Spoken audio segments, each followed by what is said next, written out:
4 years din kami hindi nakabalik dito sa UK nang dahil nga sa pandemic at ito yung hitsura ng ating garahe.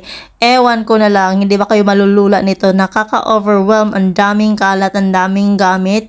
Although may tagalinis naman sana si Nigel dito. Kaso, ewan ko lang ano nangyari. Sadyang dami lang siguro naming mga gamit. Kasi, actually, nagdi-declutter na daw sila. May mga kinuha na sila mga gamit dyan. Pero ganito pa rin yung itsura niya. So, ayan, yan yung project natin. May skip tayo para tapunan ng basura. So, isi-sort out ko yan. May mga gamit dyan na patapon na kasi walang may gusto. Ino-offer na namin sa mga kaibigan namin. Pero, iba kasi dito sa England mahirap din siya ibenta compared dyan sa Pilipinas. Kasi syempre, yung mga tao dito, mas prefer nila yung brand new. Unless yung items is collectible, mga antiques, mga ganon, valuable, mahirap siya ibinta dito. So, walang ibang options kundi itatapon na lang.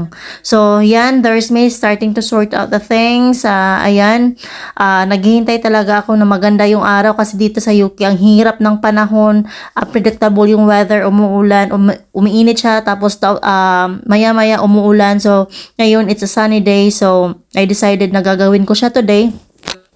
Ano yan, nilalabas ko na lahat yan siya para mas madali sa akin mag-sort out. So, may mga, ayun nga, patapon na dyan. Yung iba, ibibigay namin. Tapos yung iba, we'll see if mabibenta ba namin sa auction or something. Natatawa pa nga ako sa ibang ano dyan. Ibibenta sa auctions ni Nigel. Mga ano daw yun, mabenta pa daw yun. Pero ang pangit-pangit akong ako yung patingnan.